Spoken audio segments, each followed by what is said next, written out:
قرآن مجید نے ارشاد فرمایا الا بذکراللہ تطمئن القلوب، فرمایا خبردار ہو جاؤ اللہ کے ذکر میں ہی دلوں کا اطمینان ہے، اللہ کے ذکر میں دلوں کا چین ہے۔ لوگ بہت سارا مال، بہت ساری دولت، بہت ساری عقل اور بہت سارا شعور ہونے کے باوجود بے سکون ہیں۔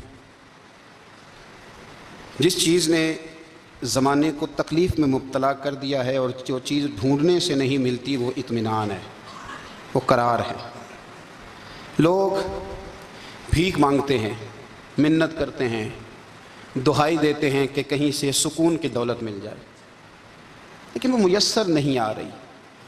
بڑے بڑے لوگ ہیں اور میں عرض کر چکا ہوں کہ مالدار بھی ہیں اور عقل مند بھی ہیں، باشعور ہیں، پڑھے لکھے ہیں، پر قلبی سکون، راحت، اطمینان، چین انہیں میسر نہیں آ رہا۔ راتیں جاگ کر گزر جاتی ہیں، دن آزمائش میں بیت جاتا ہے۔ وہ کبھی اس کے لیے ٹھنڈے علاقوں کا سفر کرتے ہیں، کبھی دوستوں کی مجلسوں میں جا کر کے بیٹھتے ہیں، کبھی گھر سے دور اکیلے میں تنہائی میں وقت گزارنے کی کوشش کرتے ہیں، لیکن دولت سکون ناپید ہوتی ہے، میسر نہیں آتی۔ عرش کا رب فرماتا ہے کیوں تو بھٹکتا پھرتا ہے، کیوں دائیں بائیں جاتا ہے؟ چپ کر کے مسجد آ جا اور لوگوں سے بچ کے تنہائی میں میرا ذکر کر۔ اللہ ملے گا کیا؟ فرمایا اعلیٰ بذکر اللہ تطمئن القلوب، میں تیرے بے چین دل کو چین عطا کر دوں گا۔ وہ تیرا تڑپتا اور پھڑکتا ہوا مزاج، اسے میں سکون کی دولت دوں گا۔ یہ تجھے کہیں اور نہیں ملے گا، یہ میری یاد میں ملے گا۔ یہ چین، قرار، سکون تجھے یہیں میسر آئے گا۔ اطمینان قلبی زندگی کا حسن ہے بھائی، دولت سکون اصل ہے۔ بڑے ٹھنڈے کمرے میں کچھ لوگوں کو نیند نہیں آتی، اور داتا صاحب رحمۃ اللہ علیہ آپ جائیں تو دونوں سڑکوں کے بیچ جو فٹ پاتھ ہے نا، اس پہ بھی کچھ لوگ سوئے ہوتے ہیں۔ ادھر سے بھی گاڑیاں گزرتی ہیں، ادھر سے بھی گاڑیاں گزرتی ہیں، لیکن بس نیند ہے نا، اللہ کا فضل ہے، اس نے دے دی ہے، آنے والوں کو آ گئی ہے۔ اطمینان قلبی، میرا معاشرہ بے سکون ہے، بے قرار ہے۔ مجھے کچھ لوگ کہتے ہیں جی میں آج کل بڑا بور ہو رہا ہوں، تو میں کہتا ہوں یار ہمیں تو ٹائم ہی نہیں ملا آج تک بور ہونے کا، نہیں وقت ہی نہیں اتنا میسر آیا، کون سا ٹائم نکالے جس میں بندہ بور ہو؟ وہ تو ہے کہ انسان کچھ فارغ ہو، کہیں اس کے پاس گنجائش ہو تو بور بھی ہو لے۔ کیسے بور ہو لیتے ہو؟ یہ کیا ہوتا ہے بور ہونا؟ زندگی میں اتنا وقت ہی کہاں ہے کہ انسان بور ہوتا پھرے اور یہ تصور بناتا پھرے کہ میں بڑی آزمائش میں ہوں، تو میں بڑے بور ہو رہا ہوں، تو میں بڑی تکلیف میں ہوں۔ تو وقت بہت زیادہ ہے ہمارے پاس، لایانی کاموں میں ضائع بڑا ہوتا ہے، تو ہم بور ہوتے ہیں، پریشان ہوتے ہیں۔ اللہ فرماتے ہیں یہ جو میری یاد ہے نا، لیکن اس کا بھی ایک طریقہ ہے یاد کا، اس طریقے سے اگر میرے رسول کریم علیہ السلام نے فرمایا اللہ کا ذکر اس طرح کرنا کہ دیکھنے والا تمہیں دیوانہ سمجھے، لوگ سمجھیں کہ کوئی مجنون ہے، کوئی جنونی ہے، کوئی پاگل ہے۔ یہاں اللہ تعالیٰ معاف کرے، آپ ذکر کی مجلس چھیڑیں، آپ ناز شریف کی مجلس چھیڑیں تو بہت سارے لوگ پروفیسر بن جاتے ہیں، وہ ساری نہیں ہلاتے، ان کی زبان ہی حرکت میں نہیں آتی۔ حالانکہ رب کریم کا ذکر اس طرح کرو کہ دیکھنے والا تمہیں دیوانہ سمجھے، کہیں اور کھونے کی ضرورت ہی نہیں۔ میرے حبیب گویا ہمیں فرماتے ہیں تو رب کے ذکر میں اس طرح کھو جا کہ تجھے دنیا کا خیال ہی نہ رہے، تجھے پھر دنیا کی ہوش نہ رہے۔ لیکن اگر نماز میں بھی خیال غیر آئے، ذکر میں بھی توجہ کہیں اور ہو، زندگی میں وہ عجیب لمحہ تھا، وہ میرے ساتھ تھا اور میں تنہا تھا، اگر ماحول یہ ہو کہ آپ کہیں جسم کے ساتھ تو موجود ہوں، روح موجود نہ ہو، تو پھر لذت ذکر بھی میسر نہیں آتی، پھر کیف نہیں حاصل ہوتا۔ یاد رکھیں کہ اس طرح کھو کے رب کی یاد کہاں سے کیف آئے گا؟ الجھ ہی پڑا گئے ہیں۔ وہ مستی، وہ سرور، وہ کیف جو اللہ کے ذکر میں ہوتا تھا، جو کبھی مرشد کامل کے سامنے بیٹھ کر لوگ اللہ اللہ کرتے تھے تو لگتا یہ تھا کہ یہ یہاں ہیں ہی نہیں، یہ تو کہیں اور چلے گئے ہیں، یہاں موجود ہی نہیں۔ لیکن اب وہ موج نہیں، وہ شوق نہیں، وہ درد نہیں، وہ زید نہیں۔ اقبال تڑپ کے کہا کرتے تھے خیرت کی گتھیاں سلجھا چکا ہوں، یا رب مجھے صاحب جنوں کر دے، اللہ مہربانی فرما، وہ کیفیت دے، وہ سرور دے۔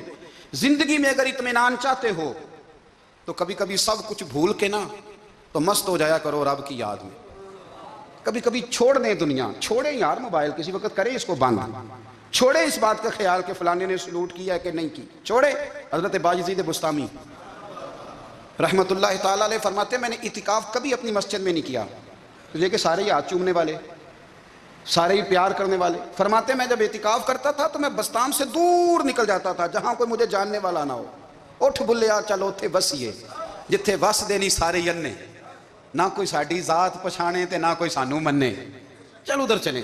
اٹھ بلیا چلو اتھے وسیے جتھے وس دینی سارے ہی اننے, نہ کوئی ساڈی ذات پچھانے تے نہ کوئی سانو. اتنا شوق ہے سلوٹ کرانے کا, اتنا شوق ہے تعارف کرانے کا, اتنا شوق ہے اپنا بتانے کا. تو یہ چیز غلبہ کر جاتی ہے, پھر نام رہ جاتا ہے, روح نہیں رہتی, پھر وجود رہ جاتا ہے, پھر باطن کی کیفیت نہیں رہتی. خدا را اپنے آپ کو بے چین نہ کرو, بے قرار نہ کرو, بے سکون نہ کرو. رب کی یاد میں آ جاؤ, درود و سلام میں آ جاؤ, نعت کے حسن میں آؤ, تلاوت کی دنیا میں آؤ, سجدوں کے نور میں آؤ. آؤ کبھی کھول کے دل مسجد کی صفائیاں کریں.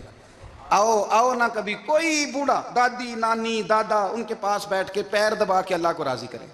یہ کیف والی جگہ ہیں, یہ سرور والی جگہ. اتنی بے چین ہماری زندگی ہے, بے قرار ہے, تڑپتے ہوئے لوگ, لڑتے ہوئے لوگ, ایسے لگتا ہے ابھی ایک دوسرے کا گریبان تھام لیں گے. بے قرار, بے چین. کسی کو انتظار کا کہا جانا کہ 10-20 منٹ کسی کا انتظار کرو, تو بعض لوگ مجھے ایسے لگتا ہے جیسے یہ ان کا کلیجہ پھٹ جائے گا. ڈاکٹر کے انتظار میں بیٹھے ہیں تو بڑے پریشان ہیں. کسی کو ملنے گئے ہیں کو آدھا گھنٹہ بیٹھنا پڑ گیا تو بڑی دقت میں ہیں. اپنے آپ کو سکون دیں. آپ یقین کریں بڑا مزہ آتا ہے کبھی کسی کا انتظار کرنا پڑے تو 2-4 تسبیح درود شریف پڑھی جاتی ہے. یعنی ذوق بن جاتا ہے کہ چلو اللہ نے موقع دیا ہے, کوئی سرکار کو یاد کر لیں, تنہائی مل گئی. ہمارا مزاج جس سختی کا شکار ہے وہ سختی آہستہ آہستہ ہمیں زیادہ آزمائش میں ڈال گئی. تو میرے بھائی زندگی میں اطمینان حسن ہے, اور وہ سب سے زیادہ اللہ کی یاد میں ملتا ہے. وہ سب سے زیادہ رب کریم کے ذکر میں. سب سے زیادہ جو چاہتا ہے نا دل ٹھنڈا رہے, زبان میٹھی رہے, وہ مدینے والے محبوب پہ درود و سلام پڑھا کرے, وہ حضور پہ درود و سلام پڑھا کرے. زبان میٹھی رہے گی. میرا ذاتی تجربہ ہے کہ جو آدمی اپنے اخلاق سنوارنا چاہے وہ حضور پہ درود شریف پڑھے. جو اپنے اخلاق سنوارنا چاہے, طبیعت کو ٹھنڈا رکھنا چاہے, وہ درود شریف پڑھے. اس کا دل سکون میں آئے گا. کچھ کام اور ہیں زندگی میں اطمینان کے لیے, ان کا ہونا بھی بڑا ضروری ہے. سب سے پہلے اگر آپ چاہتے ہیں نا زندگی میں سکون ہو تو حقیقتوں کا سامنا کرنا سیکھیں. آپ جو ہیں وہ رہنا سیکھیں, جو آپ نہیں ہیں وہ بننے کی کوشش نہ کریں. حقیقت کا سامنا کرو گے تو زندگی اطمینان میں آ جائے. ہم نے نا بہانے بنا لیے ہیں, ہیلے بنا لیے, جھوٹ کے سہارے اپنے آپ کو اونچا کر لیا. ایک آدمی سے کہا جاتا ہے تو رشوت نہ لے, تو کہتا ہے میں غریبوں سے نہیں لیتا. تو میرا سوال یہ ہے کہ امیروں کا حساب لینے کی اللہ نے تیری ڈیوٹی لگائی ہے, تیرے ذمہ لگایا ہے کہ تو امیروں کا حساب کر. تمہیں کیا ضرورت پڑی ہے؟ ہم نا بہانہ کرتے ہیں, رشوت لینے والے کا الگ بہانہ ہے اور سفارش والے کا الگ بہانہ ہے. حقیقت کا سامنا کریں, حقیقت کا. جو میرے ذمہ داریاں ہیں وہ میں نے پوری کرنی, جو آپ کی ذمہ داریاں ہیں وہ آپ جان نہ چھڑائیں, حقیقت پسند بنیں. میرے رسول کریم پھر پڑھیے درود شریف صلی اللہ تعالی علیہ وسلم. حضور صلی اللہ علیہ وسلم نے فرمایا کہ میری بیٹی سیدہ فاطمہ الزہرا رضی اللہ تعالیٰ عنہا صرف جنتی نہیں, جنتی عورتوں کی سردار ہے. لیکن حضور نے یہ بھی فرمایا کہ فاطمہ یہ خیال رکھنا اگر اللہ نے حساب پوچھا تو حساب تم نے خود دینا ہے. حقیقت کی طرف توجہ کرائی حضور نے. وہ صرف جنتی نہیں, جنتی عورتوں کی سردار ہیں, پر حقیقت کی جانب توجہ. میں حقیقت یہ ہے کہ اگر مالک نے حساب پوچھا تو اس کی تیاری بھی کرنی ہے. دیکھیں نا ہمیں کچھ یقین نہیں, اللہ معاف کرے کہ ہمارا حساب کیسا ہوگا, لیکن کتنے آزاد ہیں. یعنی بڑی دلیری سے بندے کہتے ہیں فجر نہیں پڑھتا جی, 3 پڑھتا ہوں جی, شاہ رہ جاتی ہے جی, کپڑے صاحب, بڑی دلیری سے. اور سیدہ فاطمہ الزہرا نے ساری رات مصلی آباد رکھا ہے, حالانکہ انہیں یقین تھا کہ رب مجھے بغیر حساب کتاب جنت دے گا. حقیقت کا سامنا کریں. جو حقوق آپ کے ہیں وہ آپ نے ادا کرنے ہیں, جو ذمہ داریاں ہیں وہ ذمہ داریاں ہیں. دیکھیں نا حضرت موسیٰ کلیم اللہ علیہ السلام کے پاس اسرائیل روح نکالنے آئے تو حضرت موسیٰ نے تھپڑ مارا, آنکھ نکال دی, واپس گئے. اللہ انہوں نے تو جلال فرمایا ہے, کہا موسیٰ علیہ السلام سے کہیے بیل کی پشت پر ہاتھ رکھیں, جتنے بال ان کے دستے مبارک کے نیچے آئیں گے اتنے 1000 سال ان کی عمر بڑھا دی جائے گی. یعنی میرے کان میں کوئی بتا دے کہ جناب 60 سال بڑھ گئی, کیا آپ کے کان میں کوئی کہہ دے تو خوشی ہوتی ہے کہ نہیں؟ لیکن یہ حقیقت پسندی نہیں, اس لیے کہ 60 بھی گزر جائیں گے, 70 بھی, یہ حقیقت نہیں. حضرت موسیٰ کلیم, چلے میں مثال دیتا ہوں, سمجھ لیں 10 بار, حالانکہ بہت زیادہ آتے ہوں گے, 10 بار اگر حضرت موسیٰ کے ہاتھ کے نیچے آئے تو 10,000 سال تو عمر بڑھ گئی نا. 10 یعنی 10 سال نہیں, 10 100 نہیں, 10 بہت زیادہ تھی نا. تو حضرت موسیٰ کلیم اللہ علیہ السلام سے آ کے عرض کیا گیا حضور بیل کی پشت پر ہاتھ رکھیں, جتنے آپ کے ہاتھ کے نیچے بال آئیں گے اتنے 1000 سال عمر بڑھ جائے گی. تو حضرت موسیٰ نے حقیقت پسندی والی بات کی. فرمایا پھر کیا ہوگا؟ 10,000 سال کے بعد پھر کیا ہوگا؟ کہ حضور جانا تو پھر بھی ہے، فرمایا پھر ابھی چلتے ہیں۔ اگر جانا ہے نا، جانا ہے تو پھر، اگر جانا ہے تو پھر ابھی۔ اور سجنوں اگر نماز پڑھنی ہے تو ابھی کیوں نہیں؟ اگر داڑھی رکھنی ہے تو پھر رمضان کا انتظار کیوں کریں؟ ابھی کیوں نہیں؟ اگر سچ بولنا ہے تو پھر، اگر رزق حلال کھانا ہے تو پھر انتظار کا ہے گا۔ حقیقت ہوتی ہے، بہانہ ہوتا ہے، حقیقت چھپ نہیں سکتی بناوٹ کے اصولوں سے، کیونکہ خوشبو آ نہیں سکتی کبھی کاغذ کے پھولوں سے۔ یہ بات یاد رکھیں۔ اگر جانا ہے تو حضرت کلیم فرمانے لگے پھر 10,000 سال کے بعد بھی جانا ہے تو آج بھی۔ ہمیں بے قراری زندگی میں اس لیے کہ ہم حقیقت پسند نہیں، ہم بہانوں میں، ہم ہواؤں میں جیتے ہیں، ہواؤں میں، خیالات میں زندگی گزارتے ہیں۔ بڑا ٹائم پڑا ہے، مثلاً کتنا، بہت سارے لوگ ہیں بڑی باتیں سناتے ہیں، بڑی، میں کہتا ہوں اصل میں نا زیادہ باتیں سنا کے نا بیچارہ اپنے آپ کو مطمئن کرنا چاہتا ہے۔ اصل بات یہ ہے کہ اندر سے نا ہلا ہوا ہے، کچھ بھی نہیں، بڑا زیادہ ہنستا ہے اور مجھے لگتا ہے کہ کوئی گہرا زخم چھپا رہا ہے۔ اس لیے ملمہ سازی، حقیقت پسند بنو، حقیقت پسند۔ یاد رکھنا، من ترک صلاۃ متعمدا فقد کفر، میرے رسول نے حقیقت بیان کی، فرمایا جس نے ایک نماز بھی جان بوجھ کے چھوڑی اس نے رب کے رب ہونے کا انکار کیا، اس نے کفران نعمت کیا۔ یہ حقیقت ہے، کوئی کلیریفیکیشن نہیں، کوئی وضاحت نہیں۔ جو نماز نہیں پڑھتا جھوٹ بولتا ہے، غلط بیانی کرتا ہے۔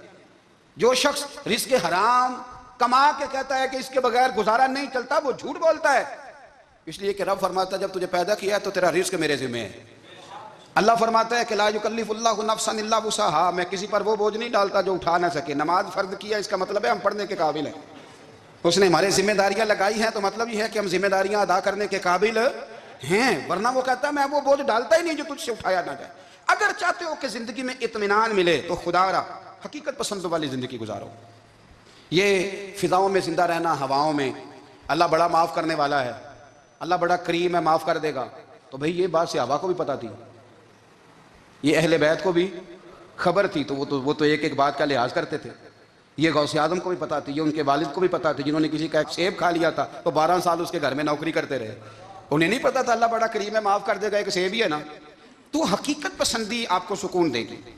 اور اگر آپ نے اپنے آپ کو غیر مطمئن کیا ہوا ہے، بات کچھ اور ہے، اور آپ نے اپنے آپ کو ڈال کسی اور طرف لیا ہے، تو پھر آپ کو سکون مل سکتا؟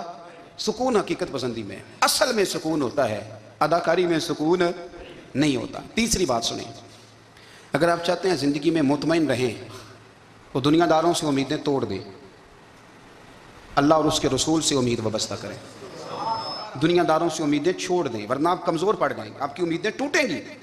کتنا کمزور ہے وہ شخص جو 2-4 ہزار کے لیے کسی بندے کی چاپلوسی کرتا ہے، اس کے پیچھے بھاگتا ہے، خوش آمدیں کرتا ہے، تھوڑے سے نوٹوں کے لیے، دکھ سکھ میں کام آئے گا اس کام کے لیے۔ تو مہربانی کریں، ایک تو اگر آپ مطمئن رہنا چاہتے ہیں تو کبھی کبھی نا مست ہو کے ذکر الہی کریں، مست ہو، وہ والا ذکر نہیں جس میں آپ موبائل بھی دیکھ رہے ہیں اور کہانیاں بھی۔ میرے سامنے کوئی بندہ جمعے والے دن یا تقریر کے درمیان تسبیح لے کے بیٹھ جائے تو میں اس سے پوچھتا ہوں تو دو کام ایک ٹائم جی میں پہ کرنا ہے؟ میری بھی بات سن رہے ہو، تسبیح پڑھی تو ممکن ہی نہیں، تسبیح تو تسبیح ہے، جب وہ ہوگی تو پھر کوئی اور کام سوال ہی نہیں پیدا ہو۔ ایک تو ذکر کریں محو ہو، دوسری بات حقیقت کا سامنا کریں۔ آپ اگر مطمئن رہنا چاہتے ہیں تو حقیقت پسند بنیں۔ تیسری بات حسد چھوڑ دیں، دوسروں کو ڈسکس کرنا چھوڑ دیں، آپ یہ دیکھیں کہ اللہ نے مجھے کیا کچھ دیا، اس پہ راضی رہیں۔ اور چوتھی بات عداوت چھوڑ دیں، سینے میں کینہ چھوڑ دیں، آپ کی زندگی مطمئن ہو جائے گی، آپ خوشحال رہیں گے۔ وہ جو آپ لفظ کہتے ہیں نا کہ میں بور ہوں، میں پریشان ہوں، اس سے آپ نکل آئیں گے۔ اللہ ہمیں محبوب کی غلامی میں زندہ رکھے، غلامی میں موت۔